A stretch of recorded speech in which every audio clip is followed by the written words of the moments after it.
Good morning guys. आज के इस वीडियो लेक्चर में हम सीएसएफ हेड कांस्टेबल मिनिस्ट्रियल के एग्जाम के लिए प्रीवियस ईयर के मेमोरी बेस्ड क्वेश्चन पेपर से जीके के कुछ महत्वपूर्ण क्वेश्चंस आपके साथ डिस्कस करेंगे और इनका फुल पेपर पीडीएफ आपको हिंदी और इंग्लिश दोनों लैंग्वेज में हमारे टेलीग्राम ग्रुप या फिर व्हाट्सएप ग्रुप में प्रोवाइड करा दिया जाएगा, जिनका लिंक डिस्क्रिप्शन बॉक्स में दिया हुआ है।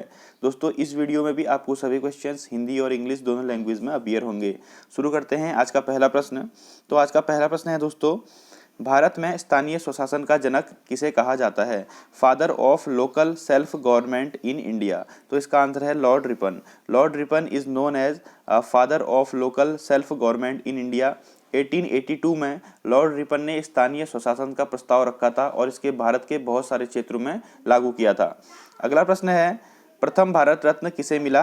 तो first recipient of Bharat Ratna दोस्तों 1954 में भारत के सर्वोच्च नागरिक सम्मान भारत रत्न को स्टार्ट किया गया और सर्वप्रथम यह 3 लोगों को दिया गया। एक तो थे सीवी रमन, दूसरे थे सी राजगोपालाचारी और एक थे डॉक्टर सर्वपल्ली राधाकृष्णन। तो सर्वप्रथम इन 3 लोगों को भारत रत्न से नवाजा गया। तो इसका आंसर क्या हो जाएगा? सीवी रमन।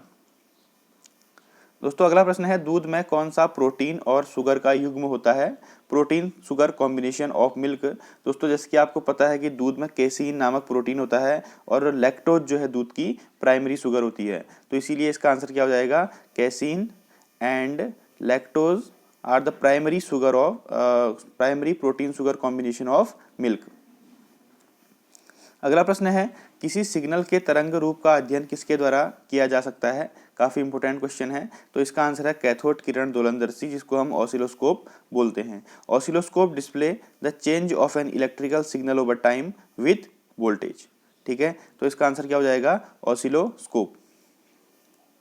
अगला प्रश्न है, कीटभक्षी पादप ऐसी मिट्टी में उगते हैं जिसमें किसकी कमी होती है? Carnivorous plant have adapted to grow in place where the soil is, जहां पर सॉइल जो है दोस्तों थिन होती है, यानी कि उसकी लेयर जो है बहुत पतली होती है, एंड पुअर इन न्यूट्रिएंट, यानी कि उसमें न्यूट्रिएंट की कमी होती है, स्पेशली नाइट्रोजन। ठीक है, तो सॉइल का मेन न्यूट्रिएंट नाइट्रोजन होता है। तो जिस मिट्टी में नाइट्रोजन की कमी होती है, कार्निवोरस प्लांट यानी कि कीटभक्षी पादप जो है ऐसी मिट्टी में उगते हैं। अगला प्रश्न है दोस्तों, कन्याकुमारी से कोलंबो जाने के लिए क्या पार करना पड़ता है? To reach from Kanyakumari to Colombo one has to cross Mannar की खाड़ी और गल्फ ऑफ मन्नार। अगर आपको कन्याकुमारी से कोलंबो जाना है तो आपको गल्फ ऑफ मन्नार को क्रॉस करना पड़ेगा। Option number 3 is right answer. अगला प्रश्न है, संगम काल में रोमन व्यापार का केंद्र बताइए। Centre of Roman trade during the Sangam age. तो इसका आंसर है मुसरी। दोस्तों, दक्षिण भारत में संगम वंश का शासन था, जिसके अंदर की चेर राजा और चोल राजाओं ने शासन किया। तो पूरे अपने स्टेट का जो ट्रेड था ये मुसरी के थ्रू करते थे और यहीं से ही अपने जो सामान था उसको रोम भेजा करते थे। तो संगम काल में रोमन व्यापार का केंद्र था मुसरी। अगला प्रश्न है, 19वीं शताब्दी के अंत में कौन सा देश सबसे बड़ी औपनिवेशिक शक्ति के रूप में उभरा? तो 19वीं शताब्दी के अंत में दोस्तों ब्रिटेन जो है एक शक्तिशाली औपनिवेशिक देश के रूप में सामने आया, जिसने अपनी बहुत सारी कॉलोनीज बना ली थी। दोस्तों, अगला प्रश्न है, जैन साहित्य को क्या कहते हैं? The Jain literature is known as. तो जैन रिलीजन जो होता है दोस्तों उसके साहित्य को कहते हैं अंग। ठीक है, आप कमेंट बॉक्स में मुझे बताएंगे कि जैन रिलीजन के प्रवर्तक कौन थे। ठीक है, फाउंडर ऑफ जैन रिलीजन। अगला प्रश्न है, रूसी क्रांति का प्रारंभ किस शहर में हुआ था? दोस्तों, रूसी क्रांति को अक्टूबर क्रांति भी कहा जाता है, जो कि 1917 में शुरू हुई थी। 1917 में यह पेट्रोग्राड नामक शहर में शुरू हुई थी। Russian revolution start in which city? तो इसका आंसर पेट्रोग्राड। और दोस्तों, पेट्रोग्राड को प्रेजेंट टाइम में सेंट पीटर्सबर्ग कहा जाता है। अगर आपके एग्जाम में पेट्रोग्राड आता है तो आप उसको टिक करेंगे और सेंट पीटर्सबर्ग आता है तो आप उसको टिक करेंगे, क्योंकि प्रेजेंट में पेट्रोग्राड को सेंट पीटर्सबर्ग के नाम से जाना जाता है।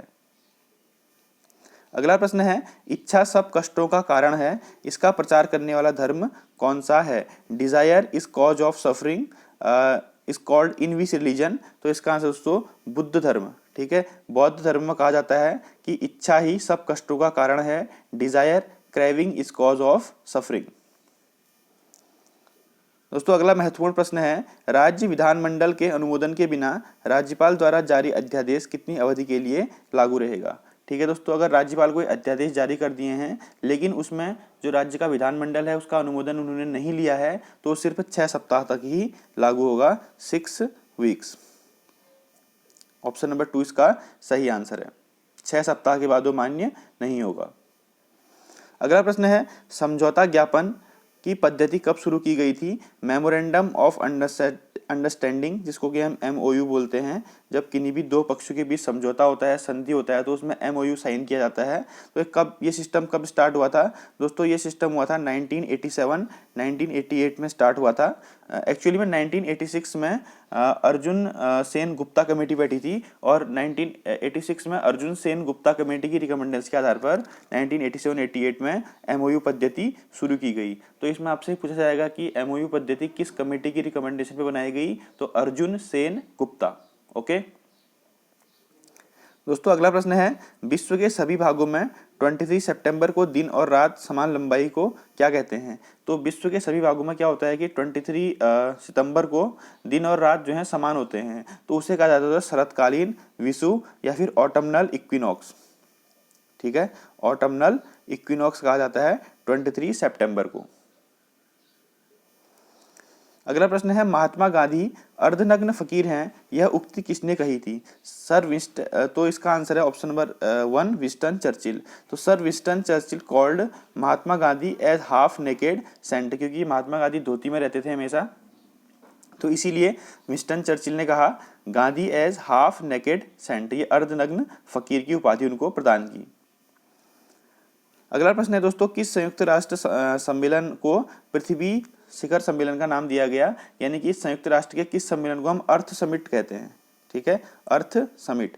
तो दोस्तों इसका आंसर है 1992 पर्यावरण एवं विकास सम्मेलन रियो डी जेनेरियो। ठीक है, ये कहाँ हुआ था? 3 to 14 जून 1992 को ब्राजील के रियो डी जेनेरियो में यह शिखर सम्मेलन हुआ था और इसमें पर्यावरण के बारे में और ग्लोबल वार्मिंग के बारे में बात की गई थी, इसीलिए इसको अर्थ समिट के नाम से जाना जाता है। Option number 2 is right answer.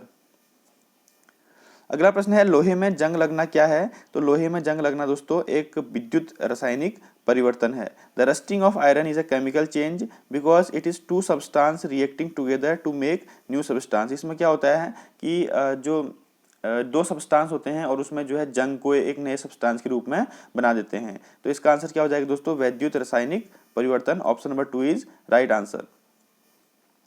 तो दोस्तों ये थी हमारी आज की वीडियो। इन सब की PDF आपको इंग्लिश में और हिंदी में अलग अलग लैंग्वेज में हमारे टेलीग्राम ग्रुप या फिर व्हाट्सएप ग्रुप में मिल जाएगी, आप वहां ज्वाइन कर लीजिए। और अगर आप हमारे चैनल के साथ नए जुड़े हैं तो काइंडली हमारे चैनल को सब्सक्राइब कर दीजिए। और जितने लोग आप वीडियो को देख रहे हैं, आपसे एक रिक्वेस्ट है कि वीडियो को लाइक जरूर कीजिए, आपका लाइक हमें मोटिवेशन देता है। और अपने ग्रुप्स में अधिक से अधिक शेयर कर दीजिए, नोटिफिकेशन बेल आइकन को दबाइए। Thank you, have a nice day. जय हिंद, जय भारत।